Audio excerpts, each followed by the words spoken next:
Hello student, मैं विष्णु दिवाकर। इस video में हम बात करने वाले हैं जो बीए प्रोग्राम के स्टूडेंट हैं सेमेस्टर 4 के।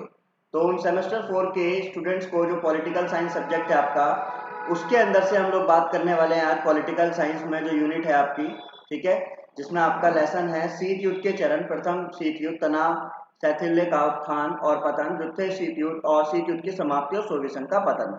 तो ये सारे टॉपिक्स हम यहाँ पर जो है कवर करने वाले हैं। तो वीडियो को स्टार्ट करते हैं। वीडियो बहुत इंपॉर्टेंट होने वाली है आपकी। आप सेशन यानी कि जो सेमेस्टर 4 के जितने भी स्टूडेंट हैं अपकमिंग एग्जाम्स के लिए वीडियो बहुत ज़्यादा इंपॉर्टेंट होने वाली है। तो देरी ना करते हुए वीडियो को स्टार्ट करते हैं। मैं एक एक चीज़ आपको धीरे धीरे से समझाऊंगा। तो सबसे पहले हम इसके इंट्रो की बात करते हैं। यहाँ पर तो दे रखा है, देखिए यहाँ पे इसका इंट्रोडक्शन। कि शीत युद्ध जो है वो एक युद्ध जैसी स्थिति थी। शीत युद्ध जो है वो एक युद्ध जैसी स्थिति थी, परंतु यह किसी वास्तविक सशस्त्र टकराव रहित युद्ध था। यानी कि जो शीत युद्ध है जिसकी अगर हम बात करें, जिसको हम कोल्ड वार कहते हैं इंग्लिश में, ठीक है, तो जो कोल्ड वार था वो एक ऐसा युद्ध था जिसमें वास्तविक तौर पर कोई भी सशस्त्र यानी कि हथियारों का किसी प्रकार का टकराव नहीं होगा। इसके बिना यानी कि टकराव रहित युद्ध होता है, उसे हम कोल्ड वार कहते हैं। यानी कि हम बोल सकते हैं विचारों का युद्ध, ठीक है, वैचारिक शब्दों का युद्ध था जिसके अंदर किसी भी हथियार का प्रयोग ना हो। इसको जो है जवाहरलाल नेहरू ने स्नायु युद्ध की संज्ञा दी थी। कागजी युद्ध के नाम से जाना जाता है कि सिर्फ युद्ध होता है परंतु वो युद्ध जैसी स्थिति बनती है परंतु युद्ध नहीं होता, ठीक है ना। तो इसको हम क्या बोलेंगे, शीत युद्ध कहते हैं। अब जैसे जैसे द्वितीय विश्व युद्ध अपने अंत की ओर चल रहा था, अब जो द्वितीय विश्व युद्ध हुआ था, तो कहने का मतलब क्या था कि जो हमारा फर्स्ट वर्ल्ड वार हुआ, तो देखो यहाँ समझने की जो समझने की जो चीज है वो क्या है कि जो हमारा फर्स्ट वर्ल्ड वार हुआ वो 1914 से लेकर 1918 तक हुआ, ठीक है। उसके बाद हमारा दूसरा वर्ल्ड वार हुआ 1939 से लेकर 1945 तक। उसके बाद जब हमारा सेकेंड वर्ल्ड वार यानी कि द्वितीय विश्व युद्ध जब खत्म हुआ, अंतिम चरण पर था, तो सन 1945 के बाद स्टार्ट हुआ कोल्ड वार। क्या स्टार्ट हुआ? कोल्ड वार, जिसको हम बोलते हैं शीत युद्ध। अब कोल्ड वार स्टार्ट हुआ। अब मित्र राष्ट्रों के बीच अविश्वास और ईर्ष्या भी बढ़ रही थी। और युद्ध पश्चात अब ये मित्र राष्ट्र और धुरी राष्ट्र क्या है ये मैं आपको बता देता हूँ। आपको यहाँ समझना है कि भाई एक था आपका मित्र राष्ट्र, ठीक है, जिनके बीच में युद्ध हुआ है द्वितीय विश्व युद्ध, और दूसरा था आपका धुरी राष्ट्र। ये आपने क्लास 12 के अंदर पढ़ा होगा। शीत युद्ध का दौर पहला लेसन है आपका मित्र राष्ट्र और धुरी राष्ट्र। तो मित्र राष्ट्र के अंदर और धुरी राष्ट्र के अंदर कुछ देशों के बीच में जो है इसमें था कि भाई धुरी राष्ट्र में कौन कौन थे, जर्मनी, इटली, जापान। जर्मनी था, इटली था और जापान था। वही मित्र राष्ट्र के अंदर कौन कौन था भाई, अमेरिका था, सोवियत संघ था और ब्रिटेन था और फ्रांस था। तो इसी तरीके से यहाँ पर देश बटे हुए थे। तो ये द्वितीय विश्व युद्ध के दौरान क्या होता है, इन दोनों के बीच में युद्ध चल रहा था। अब इस युद्ध में जहां पर अमेरिका और सोवियत संघ एक दूसरे के सहयोगी थे मित्र राष्ट्र के अंतर्गत, वही द्वितीय विश्व युद्ध के बाद कोल्ड वार जब हुआ, इधर देखिए, कोल्ड वार जब हुआ तो कोल्ड वार जो है इन दोनों के बीच में हुआ। किस किस के बीच में हुआ? सोवियत संघ के और अमेरिका के बीच में। तो विश्व ने युद्धकालीन दो सहयोगी देश अमेरिका और सोवियत संघ के बीच दशकों तक लंबी प्रतिद्वंदिता देखी है। आपस में इन दोनों के बीच में बहुत ज्यादा प्रतिद्वंदिता होने लगी। शीत युद्ध शब्द को राजनीति शब्दकोश में देशों के बीच तनाव की उस स्थिति के रूप में परिभाषित किया गया जिसमें प्रत्येक पक्ष स्वयं को मजबूत करने वाली नीतियों को अपनाता है। यानी कि अगर हम बात करें कि जो शीत युद्ध शब्द था इसको राजनीति शब्दकोश में तो डाला गया, तो वहां पर क्या इसको परिभाषित किया गया, इसको बोला गया कि देशों के बीच में जो तनाव की जो स्थिति होती है उस स्थिति को परिभाषित करने के लिए शीत युद्ध शब्द का प्रयोग किया, जिसमें प्रत्यक्ष रूप से प्रत्येक पक्ष स्वयं को क्या करना चाहता है, मजबूत दिखाने की स्थिति को अपनाता है और वास्तविक युद्ध की संभावना को कम करने का प्रयास करता है। कहने का मतलब क्या है कि अपने आप को ताकतवर बनाना चाहता है और युद्ध की स्थिति की संभावना को कम करना चाहता है। अब बहुत सारे विद्वानों ने उन्होंने क्या बोला कि पूंजीवाद और साम्यवाद की असंगति के कारण उभरा एक वैचारिक टकराव, कि ना तो पूंजीवादी मान रहे हैं ना ही साम्यवादी मान रहे हैं, तो इन दोनों के बीच में जो एक विचारधारा आ रही है ना, उस विचारधारा का जो टकराव है उसी को हम कोल्ड वार या फिर हम कहें तो शीत युद्ध के नाम से जानते हैं। जिसके कारण जो पूर्वी गुट था जिसमें सोवियत संघ और उनके सहयोगी देश थे, और पश्चिमी गुट जिसमें संयुक्त राज्य अमेरिका और उसके सहयोगी देश शामिल थे, इनके बीच में प्रत्यक्ष युद्ध सीमित रहे। यानी कि इनके बीच में प्रत्यक्ष युद्ध सीमित रहे, दोनों के बीच में आपसी युद्ध की ऐसी टकराव जैसी स्थिति बनती रही हमेशा। अब शीत युद्ध के युग में हथियारों का उपयोग सीमित था। इसके बजाय दोनों प्रतिद्वंदी ने एक दूसरे के प्रभाव को रोकने के तरीके के रूप में प्रचार प्रसार किया। मतलब हथियार तो इन्होंने जो है कम यूज किए इसमें, पर दोनों के प्रभाव को रोकने के लिए इन्होंने बहुत प्रयास किए। सेम 1947 में क्या हुआ, कोलंबिया के स्टेट हाउस में अपना एक भाषण देते हुए अमेरिका के जो राष्ट्रपति के जो सलाहकार थे, उस समय अमेरिका के राष्ट्रपति के जो सलाहकार थे जिनका नाम था बर्नार्ड बरूच, यहाँ पे जो नाम लिखा हुआ है वन वर्ड है पर यहाँ पे बर्नार्ड है इनका नाम, बर्नार्ड बरूच ने पहली बार शीत युद्ध शब्द का प्रयोग किया। तो ये आपके लिए बहुत महत्वपूर्ण जानकारी है कि जब आप इस आंसर को लिखेंगे तो आपको लिखना है शीत युद्ध का सर्वप्रथम प्रयोग जो है बर्नार्ड बरूच ने किया था। कहां पर किया? कोलंबिया के स्टेट हाउस में किया था, जब अमेरिका राष्ट्रपति के जो सलाहकार हैं उन्होंने इस बात को सामने रखा। उन्होंने कहा कि भाई हमें धोखे में ना रखा जाए, हम आज एक शीत युद्ध के बीच में, आज हम एक शीत युद्ध के बीच में है। ये ब्रिटानिक इंसाइक्लोपीडिया जो है उसके अंदर लिखा हुआ है। और द्वितीय विश्व युद्ध के दौरान घटित घटनाओं के कारण ही दोनों महाशक्तियों के बीच ये आपसी अविश्वास और ईर्ष्या का दौर पैदा हुआ। यानी कि दोनों के बीच में जो है विश्वास बिल्कुल खत्म हो चुका था, दोनों के बीच में जो है घृणा, ईगो प्रॉब्लम यहाँ पर दोनों के बीच में आ चुकी थी कि भाई हम ज्यादा बड़े हैं और हम ज्यादा बड़े हैं। तो इन्हीं सभी स्थितियों को देखते हुए क्या हुआ, किसका उदय हुआ? कोल्ड वार का उदय हुआ, यानी कि शीत युद्ध का उदय हुआ। तो यहाँ तक आपको बहुत अच्छी तरीके से बखूबी आपको समझ आया होगा कि यहाँ पर हम क्या बात करने वाले हैं और किस चीज के बारे में हमने सब कुछ चर्चा की है। अब सोवियत संघ का जो विघटन हुआ तो शीत युद्ध उसके साथ ही समाप्त हो गया। दो बड़ी बड़ी महाशक्तियां थी, ठीक है, एक था आपका यूएसए और एक था आपका यूएसएसआर। तो यूएसएसआर जो था वो क्या था? वो साम्यवादी समानता पर आधारित था, और जो सोवियत जो अमेरिका था वो आपका क्या था? वो पूंजीवादी स्वतंत्रता पर आधारित था, ठीक है। अब इन दोनों के बीच में विचारों का जो युद्ध हो रहा था उसी को हम क्या बोलेंगे? उसी को हम शीत युद्ध बोलेंगे, जिसमें किसी हथियारों का प्रयोग नहीं हुआ और 1945 से लेकर 1990 तक चलने वाली घटना को शीत युद्ध का नाम दिया गया, ठीक है। इसको 91 भी बोला जाता है क्योंकि सोवियत संघ का विघटन जब ही हुआ था।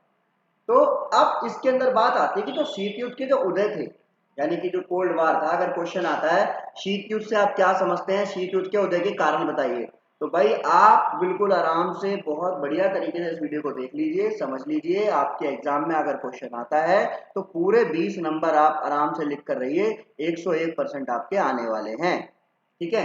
तो अभी आपने पहले इंट्रो बता दिया, पहले आपने परिचय बता दिया कि शीत युद्ध है क्या, शीत युद्ध कैसे आया, और जो मैंने अभी आपको एक लाइन बोली कि 1947 के अंदर कोलंबिया के अंदर जो अमेरिका के राष्ट्रपति थे उनके जो सलाहकार थे बर्नार्ड बरूच, उन्होंने सबसे पहले इस शब्द का प्रयोग किया था कि शीत युद्ध जैसी कोई चीज है।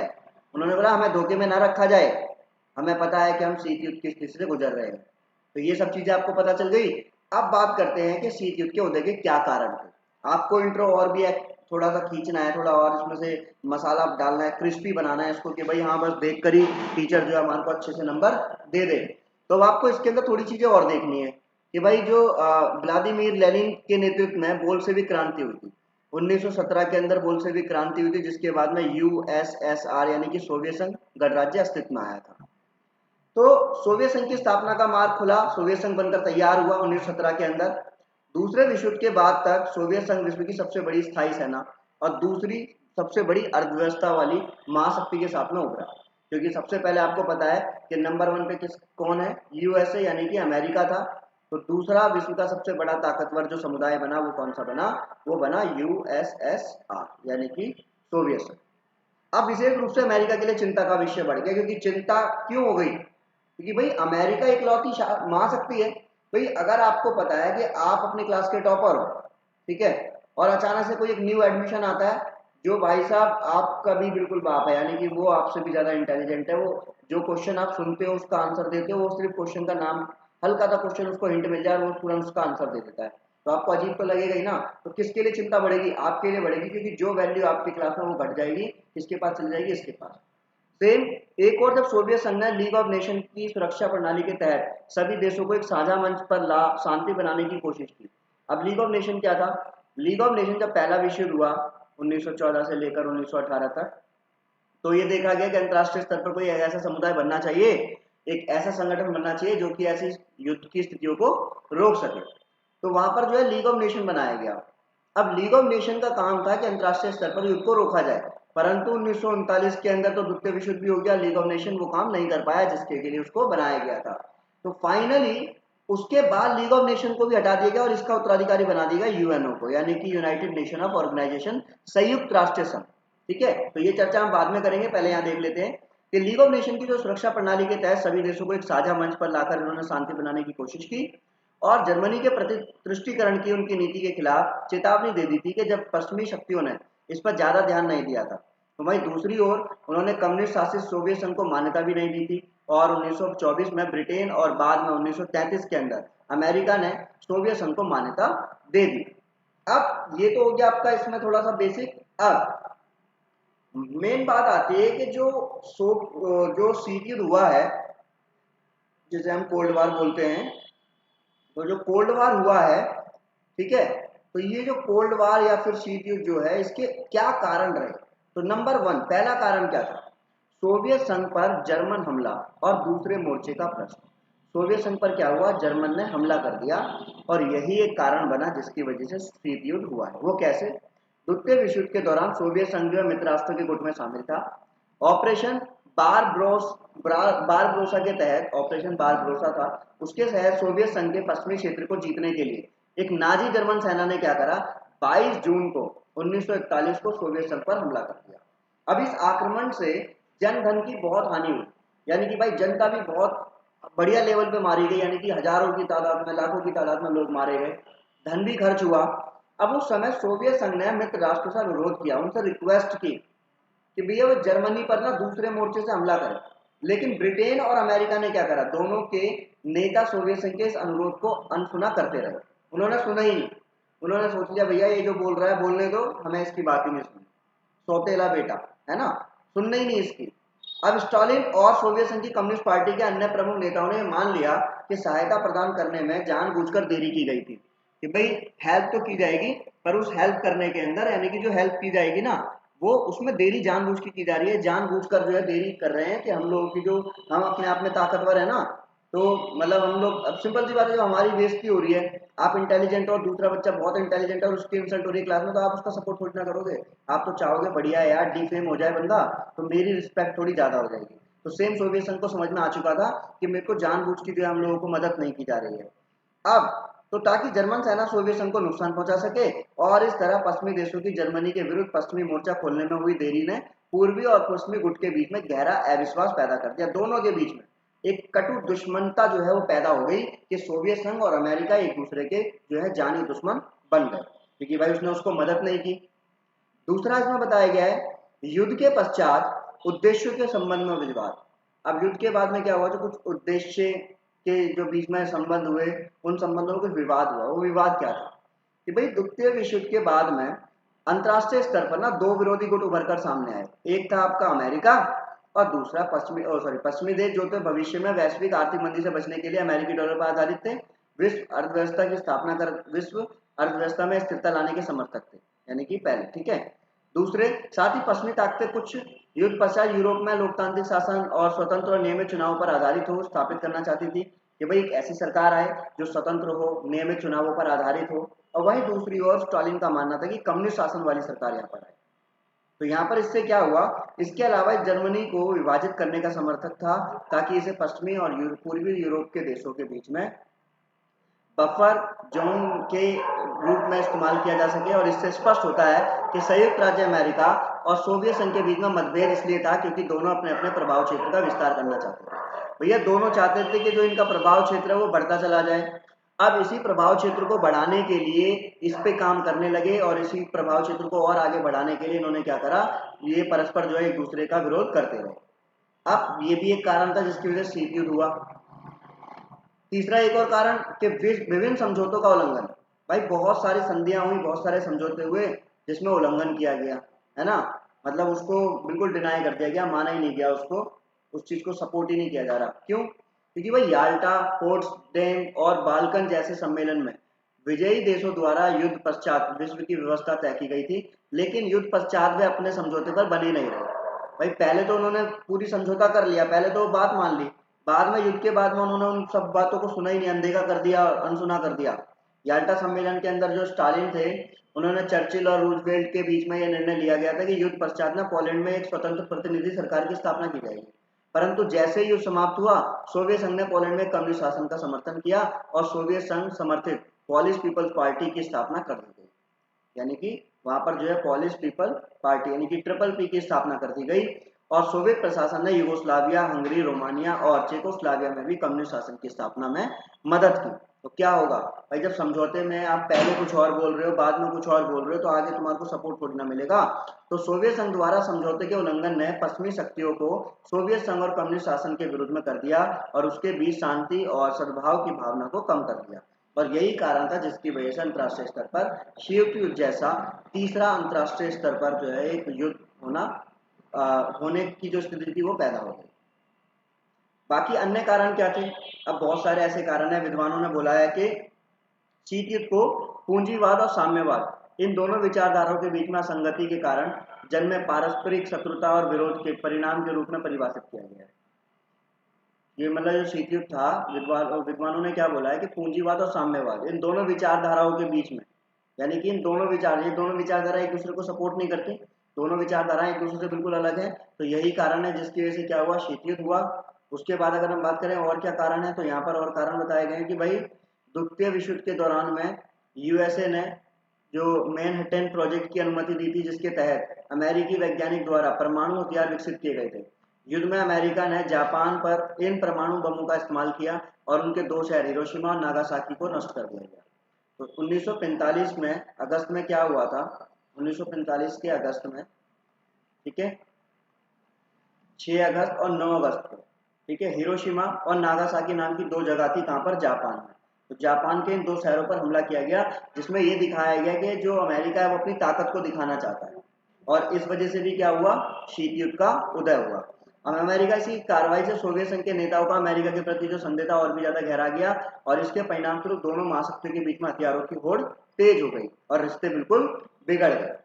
फाइनली आगे जाकर अगर हम देखें यहाँ पर, तो सोवियत संघ द्वारा सुरक्षा परिषद में वीटो की अनुमति, वीटो का मतलब क्या है, वीटो का मतलब होता है मना करने का अधिकार। मना करने का अधिकार का मतलब क्या है, जिसको हम निषेधाधिकार भी बोलते हैं, कि भाई अगर 5 देशों के पास में वीटो पावर है तो ये पांचों देश अगर किसी काम को बोलेंगे तो ही वो काम होगा, अन्यथा वो काम नहीं होगा। इन दो गुटों के बीच में संदेह और तनाव को तीव्र करने में योगदान दिया इसने। सोवियत संघ पश्चिम की कार्रवाई के प्रति संदिग्ध था और सुरक्षा परिषद को संयुक्त राज्य अमेरिका के लिए अपनी विदेश नीति के उद्देश्यों को प्राप्त करने के माध्यम के रूप में देखता था। शीत युद्ध शुरू करने वाली अंतिम घटना सोवियत संघ द्वारा पूर्वी यूरोप में अमेरिका के विस्तार को रोकने के लिए काले समुद्र और डेन्यूब के रास्ते खोलने से मना करती थी। अब जब ये बात बोली गई तो मार्च 1946 में, ठीक है, वेस्टमिंस्टर कॉलेज में पूर्व ब्रिटिश पीएम विंस्टन चर्चिल ने यूरोप के संबंध में सोवियत संघ की नीति की निंदा की और घोषणा की कि बाल्टिक क्षेत्र के स्टैटिक ने एड्राइटिक के ट्राइस्टीन तक एक लोहे का पर्दा पूरे महाद्वीप में उतारा है। साथ ही उन्होंने कहा कि सोवियतों के आधिपत्य से केवल बल की भाषा द्वारा ही निपटा जा सकता है। तो इस वजह से क्या होगा, जब भाई सामने से ये बोला जा रहा है कि जो सोवियत संघ के जितने भी लोग हैं वो जब समझेंगे, जब उनको बल दिखाया जाएगा, उन्हें जो है प्यार की भाषा समझ में नहीं आती, बातचीत समझ में नहीं आती। तो ये सारे कारण थे जिसकी वजह से क्या हुआ, शीत युद्ध की उत्पत्ति हुई। तो आई होप आपको समझ में आया होगा कि शीत युद्ध क्या है, शीत युद्ध की उत्पत्ति के कारण क्या है। तो आगे की जानकारी के लिए बने रहिए हमारे साथ। Thanks for watching.